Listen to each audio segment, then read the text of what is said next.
तो आज इस वीडियो में हम लोग कंपैरिजन करने जा रहे हैं टॉप 5 फॉरेक्स कार्ड्स का। देखो, अगर आप अपने इंटरनेशनल ट्रिप्स के लिए, इंटरनेशनल स्पेंड के लिए एक अच्छा फॉरेक्स कार्ड ढूंढ रहे हो तो वो आपको इस वीडियो में मिल जाएगा। आज हम 5 बेस्ट फॉरेक्स कार्ड जो हैं उनका पूरा एक कंपैरिजन करेंगे, जिसको देखने के बाद वीडियो के एंड तक आप खुद डिसाइड कर लोगे कि आपको कौन सा वाला कार्ड लेना चाहिए। तो चलो वीडियो को स्टार्ट करते हैं। तो सबसे पहले देखो, मैं आपको बता देता हूँ कि कौन कौन से 5 कार्ड को हम लोग यहाँ पे कंपेयर करने वाले हैं। देखो, सबसे पहला है नियो ग्लोबल कार्ड, काफी पॉपुलर कार्ड है। इसके बाद में हमारे पास है book my forex card, HDFC multi currency forex card, Thomas Cook का हमने यहाँ पे बॉर्डरलेस वाला कार्ड लिया हुआ है, वो काफी अच्छा है, और ICI का हमने मल्टी करेंसी फॉरेक्स कार्ड यहाँ पे लिया हुआ है। तो ये 5 कार्ड है। इन पांचों की देखो सारी इंपॉर्टेंट चीजें जो होती हैं, जो भी मेन चीजें होती हैं, वो मैंने यहाँ पे लिखी हुई है। सभी को हमने कंपेयर किया हुआ है, पूरा मैंने टेबल बनाया हुआ है। अब उसको देख के हम लोग समझते हैं, आप लोग स्क्रीन पे देखना। सबसे पहली चीज देखो, यहाँ पे आती है ज्वाइनिंग फीस। नियो में 0 है, बुक माई फॉरेक्स में भी आपकी 0 है, HDFC वाले में 500 प्लस GST है, थॉमस कुक और ICI में भी आपकी ज्वाइनिंग फीस 0 है। तो इन सभी कार्ड में ज्वाइनिंग फीस नहीं है, बस HDFC वाला जो कार्ड है उसमें आपको एक ज्वाइनिंग फीस देनी होती है 500 प्लस GST की। इसके बाद में देखो, 0 फॉरेक्स मार्कअप की बात कर लेते हैं। भाई, अगर आप इस कार्ड से लेके इंटरनेशनली स्पेंड करोगे, जो इन सभी कार्ड का मेन फीचर है वो यहाँ पे सभी के अंदर मिल जाता है, 0 फॉरेक्स मार्कअप। चाहे आपका HDFC हो, नियो हो, सभी में आपके इंटरनेशनल स्पेंड पे कोई भी एक्स्ट्रा चार्ज जो है वो यहाँ पे नहीं लगेगा। इसके बाद में देखो, थर्ड पॉइंट आता है करेंसी सपोर्ट का। अब देखो, करेंसी कौन सा कार्ड कितनी सपोर्ट करता है। नियो देखो 130 प्लस करेंसीज को सपोर्ट करता है, बुक माई फॉरेक्स 14, HDFC वाला 22, थॉमस कुक 12 करेंसी को सपोर्ट करता है, और ICICI वाला जो कार्ड है यहाँ पे 15 करेंसी को सपोर्ट करता है। अब एक चीज आपने नोटिस की होगी कि भाई नियो वाला जो कार्ड है वो सबसे ज्यादा करेंसीज को सपोर्ट कर रहा है, 130 प्लस करेंसीज को सपोर्ट कर रहा है। अब ऐसा क्यों, मैं देखो थोड़ा सा आपको एक्सप्लेन कर देता हूँ। देखो, ये जो नियो वाला कार्ड है ना,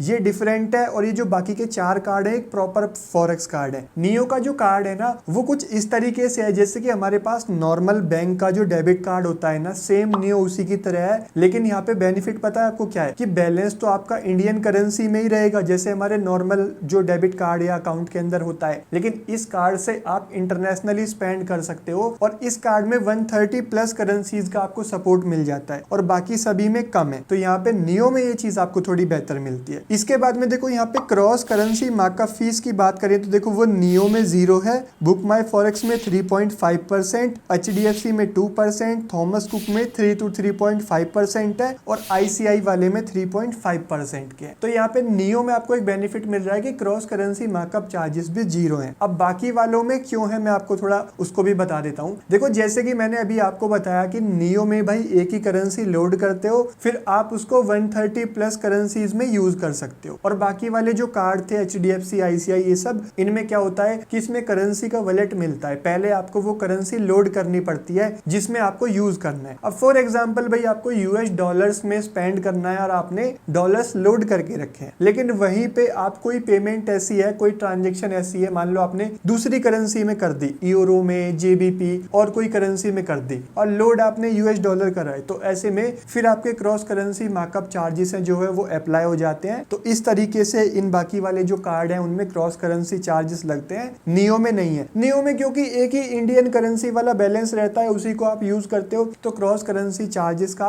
कोई यहाँ पे सवाल ही नहीं होता। इसके बाद में देखो, एक और चार्ज मैंने लिखा हुआ है, currency load unload charge. Neo में 0 है, नियो में मैंने नो किया हुआ है, बाकी सभी में यस है। अब ये करेंसी लोड अनलोड का चार्जेस है कौन सा, वो मैं आपको बताता हूँ। देखो, जैसा कि अभी हमने बात की कि भाई इन कार्ड में आपको जो करेंसी यूज करनी होती है वो पहले आपको लोड करनी पड़ती है। तो जब आप करेंसी को लोड करते हो, उसके बाद में मान लो आपने यूज कर लिया, आपकी करेंसी बच गई, आप उसको अनलोड करते हो, तो उसके बीच में एक डिफरेंस आता है। मतलब लोड करते टाइम पे थोड़ी वैल्यू आप ज्यादा देते हो, अनलोड करते में आपको थोड़ी सी कम मिलती है। अब आप ये प्रॉपर तरीके से समझना चाहो, अगर आपको समझ आ रहा है कि मैं क्या बता रहा हूँ तो ठीक है, अगर आपको नहीं आ रहा है तो रिसेंटली मैंने बुक माई फॉरेक्स कार्ड की एक प्रॉपर वीडियो बनाई, HDFC वाले मल्टी करेंसी कार्ड की भी मैंने प्रॉपर वीडियो बना रखी है, उसमें मैंने एक्सप्लेन किया हुआ है आपको पूरा शो करते हुए स्क्रीन पे कि ये करेंसी अनलोड और लोड के चार्जेस क्या होते हैं। तो वहां पे आप जाके क्लियर कर सकते हो कि मैं ये कौन से चार्जेस की बात कर रहा हूँ। इसके बाद में देखो, आगे चलते हैं। रियल टाइम एक्सचेंज रेट की बात करें तो नियो में मिल जाता है, बाकी में आप लोग को नहीं मिलता, क्योंकि नियो में देखो क्या है कि एक ही करेंसी है, जब आप स्पेंड करते हो तो उस टाइम पे रियल टाइम में जो करेंसी का रेट चल रहा होता है उसी में कन्वर्ट होकर आपकी ट्रांजेक्शन होती है। और बाकी वाले में तो मैंने अभी आपको बताया कि पहले ही आपको करेंसी लोड करके रखनी होती है, रियल टाइम का एक्सचेंज रेट बाकी में आपको नहीं मिलता। इसके बाद में इंश्योरेंस बेनिफिट की बात करें तो देखो नियो में नहीं मिलता, बुक माई फॉरेक्स में भी कोई इंश्योरेंस का बेनिफिट नहीं है, HDFC वाले में मिल जाता है। देखो रोड और रेल आपको 5 लाख रुपीस तक का यहाँ पे कवरेज मिल जाता है और एयर एक्सीडेंट का 25 लाख रुपीस का कवरेज जो है वो HDFC के कार्ड में मिल जाता है। थॉमस कुक वाले कार्ड में भी 7.5 लाख रुपीस का आपको जो इंश्योरेंस कवरेज है वो आपको मिल जाता है। और यहाँ पे जो ICICI का मल्टी करेंसी फॉरेक्स कार्ड है उसमें भी आप लोगों को देखो ये मिल जाता है इंश्योरेंस कवरेज। यहाँ पे personal accident insurance 10 lakh rupees, loss of travel document जो है वो आपका $500 और लॉस ऑफ कार्ड लाइबिलिटी की जो है यहाँ पे $500 का कवरेज आपको मिल जाता है। तो यहाँ पे देखो HDFC, थॉमस कुक और ICI में इंश्योरेंस आप लोग को बेनिफिट मिल जाता है, नियो और बुक माई फॉरेक्स में नहीं मिलता। इसके बाद में देखो लॉन्च एक्सेस की बात करें तो यहाँ पे नियो के अंदर आप लोग को लॉन्च एक्सेस मिल जाता है, बुक माई फॉरेक्स में नहीं है, आपका HDFC में भी नहीं है, थॉमस कुक में आपको लॉन्च एक्सेस मिल जाता है और यहाँ पे आपका ICI में भी नहीं है। तो लॉन्च एक्सेस आपको सिर्फ 2 ही कार्ड में मिल रहा है, नियो में और यहाँ पे थॉमस कुक वाले कार्ड के अंदर। इसके बाद में देखो इंडिया में एक्सेप्टेंस की बात करें ना कि भाई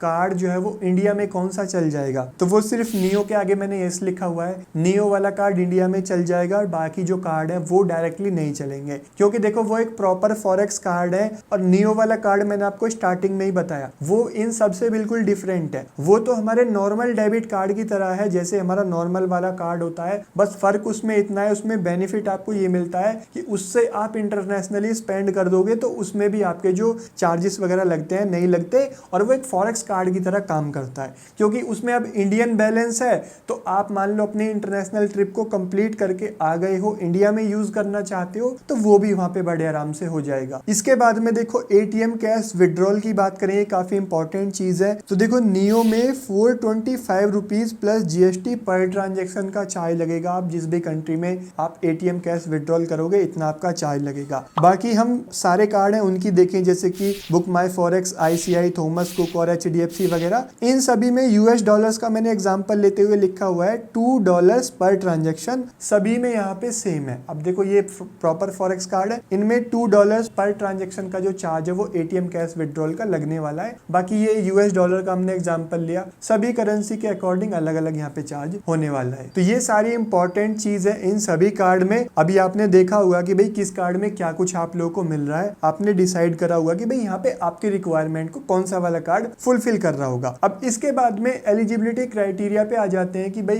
कौन सा वाला कार्ड कैसे आपको मिलेगा। तो यहाँ पे देखो आधार कार्ड सबसे पहले देखो आपको नियो वाले कार्ड में चाहिए होगा, बाकी में आधार कार्ड आप लोगों को उसकी जरूरत नहीं है, आधार कार्ड वैसे भी सभी के पास होता है। इसके बाद में पैन कार्ड की बात करें तो नियो में और बाकी सभी में पैन कार्ड की जरूरत आपको पड़ेगी अगर आप कार्ड लेना चाहते हो। वैसे भी आज की डेट में देखो पैन कार्ड तो यहाँ पे कोई भी अगर आप चीज लेने जाओगे, कोई भी अगर आप कार्ड वगैरह लेने जाओगे, अकाउंट ओपन करवाने जाओगे तो पैन कार्ड तो आपको चाहिए होता है। इसके बाद में आता है पासपोर्ट, जहाँ पे हमारा फॉरेक्स कार्ड की बात आती है तो पासपोर्ट जरूरी होता है, तो पासपोर्ट भी आपको सभी में चाहिए होगा। इसके बाद में फोर्थ चीज आ जाती है यहाँ पे आपकी एयर टिकट। तो एयर टिकट देखो यहाँ पे आपको जो है वो नियो कार्ड में नहीं चाहिए होगी, बुक माई फॉरेक्स कार्ड में आपको चाहिए होगी, HDFC में आपको नहीं चाहिए होगी। तब अगर आपका अकाउंट है HDFC में, अगर अकाउंट HDFC में नहीं है तो उसके लिए नीचे देखो मैंने अलग से लिखा हुआ है HDFC का कि अगर आपके पास जो है वो यहाँ पे आपका अकाउंट HDFC बैंक में नहीं है तो आपकी ट्रेवल टिकट या वीजा इनमें से कोई चीज आपको चाहिए होगी। तो यहाँ पे बाकी थॉमस कुक में भी आपकी एयर टिकट चाहिए होगी,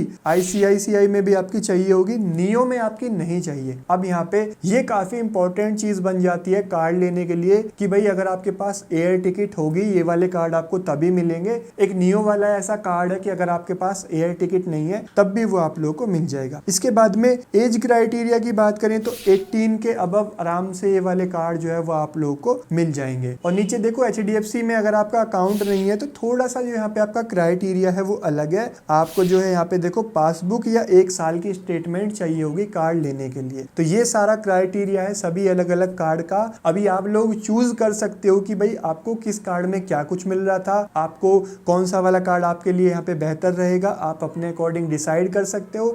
लेकिन अभी मैं आपको एक चीज बता दूं, नियो वाला कार्ड अगर आप लेते हो तो उसमें एक ऑफर चल रहा है, डिस्क्रिप्शन में मैं उसकी डिटेल लिंक वगैरह प्रोवाइड करा दूंगा। अगर आप ये वाला कार्ड लेते हो तो आपको ज्वाइनिंग फीस वगैरह तो कुछ भी यहाँ पे नहीं लगने वाली है। मेरा अगर आप रेफरल कोड यूज करोगे वो आपको डिस्क्रिप्शन में मिल जाएगा TR250। तो आपको कार्ड लेने पे आप जो रेफरल कोड है वो यूज करोगे, आपको 250 रुपीज का कैशबैक मिल जाएगा और उसके बाद में आने वाले टाइम में और बाकी ऑफर जो है उस कार्ड पे है वो भी आप लोग को मिल जाएंगे। तो अगर आप वो वाला लेना चाहो तो ले सकते हो, उस पे ऑफर है। बाकी आपको इनमें से जो भी कार्ड सही लगता है अपने रिक्वायरमेंट के अकॉर्डिंग आप लोग चूज कर सकते हो। होपफुली आपको ये वीडियो अच्छा लगा होगा। पूरा एक कंपैरिजन मैंने टेबल बना के इजी तरीके से आप लोग को बताया, सारी चीजें समझ आई होंगी। वीडियो अच्छा लगा है तो लाइक कर देना, चैनल पे नए हो तो सब्सक्राइब करके बेल आइकन प्रेस कर दो इस तरीके की और वीडियोस इजी तरीके से देखने के लिए। मैं मिलता हूं आपसे एक नई वीडियो में, तब के लिए थैंक यू, बाय बाय।